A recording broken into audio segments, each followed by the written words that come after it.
હા, એટલે શરૂઆતમાં છે ને આપણે જણાવી દઈએ દર્શકોને કે વિવાદ શું થયેલો છે એકચ્યુઅલમાં. તો ઉમેશભાઈ રાઠવા એક પુસ્તક લખે છે અને હાલમાં જ વીર નર્મદ યુનિવર્સિટી જે છે દક્ષિણ ગુજરાતની, એની અંદર MA ટ્રાઇબલ સ્ટડી નામનો જે એક ડિપાર્ટમેન્ટ છે શરૂ કરવામાં આવે છે. એટલે કે ટ્રાઇબલ સ્ટડીઝ ઉપર માસ્ટર કોર્સ જે છે એ શરૂ કરવામાં આવ્યો. હવે આ જે માસ્ટર કોર્સ શરૂ કરવામાં આવ્યો એ આ વર્ષે શરૂ થયો છે.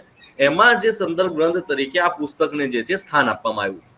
હવે પહેલી નજરે એવું દેખાય કે ભાઈ આ પુસ્તકને સ્થાન મળી ગયું છે આ રીતના. એનો અર્થ એ થયો કે પુસ્તક એકદમ રિસર્ચ બેઝ પર લખાયું હશે અથવા તો એમાં બહુ જ બધા સંદર્ભ ગ્રંથોનો જે મેન્શન કરીને પુસ્તકને લખવામાં આવ્યું હશે. પરંતુ વાંચતા એવું ખબર પડે છે કે પુસ્તકમાં એવું કઈ છે નહીં.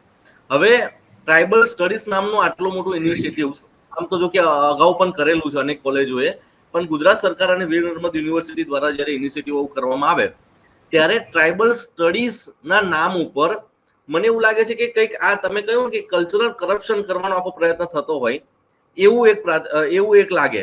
અને આને લઈને અનેક છેલ્લા 4-5 દિવસથી હું અનેક વોટ્સએપ જે આદિવાસી સમાજના ગ્રુપો છે તે ગ્રુપોમાં મેં ચર્ચાઓ જોઈ અને અનેક જે આદિવાસી સમાજના જે યુવાનો છે, જે વડીલો છે, એ આને લઈને પ્રશ્નો ઉભા કરતા હતા કે ભાઈ આદિવાસીની મૂળ ઓળખ જે છે એ આદિવાસી છે, કોઈ ધર્મને આધારે એમની કોઈ ઓળખ નથી.